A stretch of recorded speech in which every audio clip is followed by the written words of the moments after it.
You're listening to Soap Dirt, the latest in television entertainment news. Hey, Days of Our Lives fans, in honor of the new year, we have got 7 huge predictions for 2025 on the Peacock soap. It's Belinda from Soap Dirt, and we are going to look at what is ahead for beloved characters, for a tragic death we have coming, and for some romances. And please hit that subscribe button if you're not following us. And now let's talk about the year ahead on Days of Our Lives and what could happen for your favorite character. Let's start out with some happy news. In my first prediction, I can see Xander and Sarah really leaning into this happy phase of their lives. They're married, her paralysis is over, they've got Victoria, Maggie's working through her grief, and Xander didn't lose everything in court, just half. And of course, he'll get that back later. Philip and Xander can probably learn to coexist at Titan and at home, since at this point, Philip's got to be glad he got half the company and got away with Vivian's forgery. So I just wonder if Xander and Sarah are going to take the next step and expand their family. Are we going to give Victoria a little brother or sister? I think a brother. How cute would Xander be with a baby boy in a little bitty kilt? That would just be the cutest thing in the world. My second prediction is about a certain bad girl's return, Gwen Rizczech, and who she might get involved with since she's supposed to stick around a while. So here's what I'm wondering. With Belle Black involved with EJ soon, that leaves Shawn completely single, and he has been known to tangle with bad girls. I mean, think about crazy Jan Spears. That was a low point. And I do think Shawn's going to be looking for a rebound of some sort, and Gwen is single since her hubby Dimitri turned out to be into guys and fooling around with Leo. Her past with Chad was brief and is over. He's never going to give her a second look. And Xander's happily married, plus her other ex, Stefan Doppelganger, Jake, is dead. And dating a nice guy like Shawn, who still has an edge because he's got some baggage.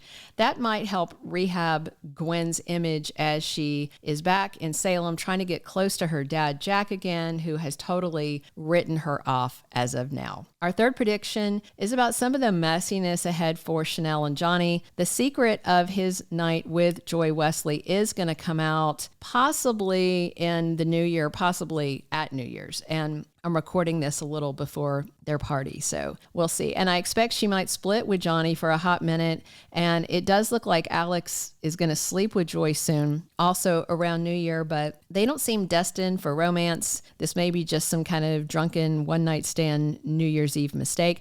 We know Chanel and Alex have chemistry, and what better way to clap back on Johnny for sleeping with Joy than for Chanel to turn around and actually sleep with Alex again? She's taken that pony for a ride before. She knows it's fun. And it was Johnny's unfounded suspicion that Chanel boinked Alex at work that started this mess. And Johnny called Chanel a slut. And it turns out the only slut around was Johnny himself. We do know Chanel and Johnny are making baby plans in 2025, but it looks like spring, maybe late winter, So we could see Chanel walk away from her hubby at least for a while. And with Alex salty about Stephanie getting back with Philip, Chanel and Alex may have a little fling to get revenge on their exes before they sort things out and get with the ones they love. My fourth prediction is about events surrounding John's death. We still don't know how they will exit Drake Hogestyn's character, but because he was too sick to be at work, they scripted his exit before he passed away. So rumor has it John's death and funeral will air around May sweeps, possibly in June of this year, 2025.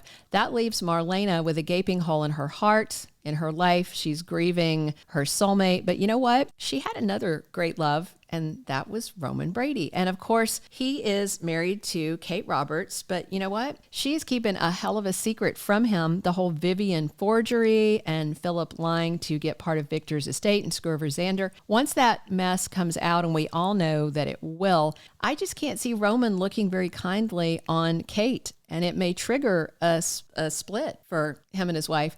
And then I could see Roman and Marlena comforting each other and maybe getting into some sort of relationship as they mourn the loves they lost, starting with friendship, maybe expanding into something more, And I do think that we are going to lose John to some sort of danger, and I think Roman's going to lose Kate or kick her out because of her deceit. My fourth prediction is a follow-on to the Chanel and Johnny mess. So we have Alex and Stephanie low-key in love with each other, or deep feelings for each other, but unable to be together without them both losing their jobs. The good news, Body and Soul is going to die in 2025. Yay! No word when, but the new writer's work starts in April 2025, so maybe they're going to kill off the soap within a soap first thing when they start. Meanwhile, Alex does a one-nighter with Joy, presumably at New Year's Eve. I haven't seen the New Year's Eve episode yet, and it looks like while Stephanie is rekindling with ex-fiancé Philip, we all know that's doomed. Once the truth about the forgery comes out, Stephanie's going to be furious that Philip used her PR skills to make him look better when he was a devious liar the whole time.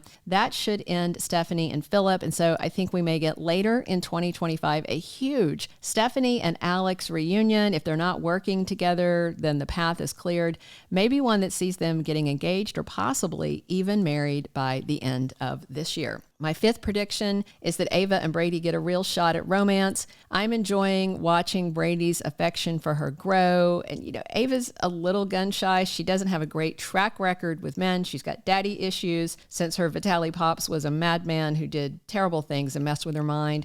And her obsession with Steve Johnson was a big mess, but also fueled by her dad. Meanwhile, Brady's got two big pieces of emotional baggage, not only his past addiction to pills and booze, but also Kristen DiMera, who is like a psychotic barnacle clinging to him that never wants to let Brady go. But I do think Kristen met her match with Ava Vitali. She's not scared of Kristen and isn't afraid to slap back literally. I can see Brady and Ava turning into a real romance despite the concerns of his family. But there's also a new threat. So there's something going on that's not Kristen that is a threat to this relationship. That's going to be a big obstacle in 2025 and a plot that keeps pulling Brady closer to Ava, but I think they're going to come through it strong. My sixth prediction for days this year is one involving a resurrection. I am generally, not a fan of people coming back from the dead, and I hope someone goes to unplug Clyde Weston while he's in his coma so we never have to see him again. But this one's about Abigail Deveraux. Fans want the real Abby back, and so does Billy Flynn, the actor who plays Chad. He said he tried to talk to the powers that be about it, but was shut down. But with new head writers in play, maybe they'll reverse course. It may need to be a recast, since Marcy Miller wanted to pursue other projects, and Kate Mansi is on contract at General Hospital, but I could still see this happening. Since we know Chad gets into a romance with Kat Green, I think what might be most dramatic is for them to get engaged, plan a wedding, and then the real Abigail shows up back from the dead to interrupt the wedding. No way would Chad settle for fake Abby with real Abby in the room, and that would be a nice way to end Kat once and for all. My seventh and final prediction for 2025 is how Body and Soul may end.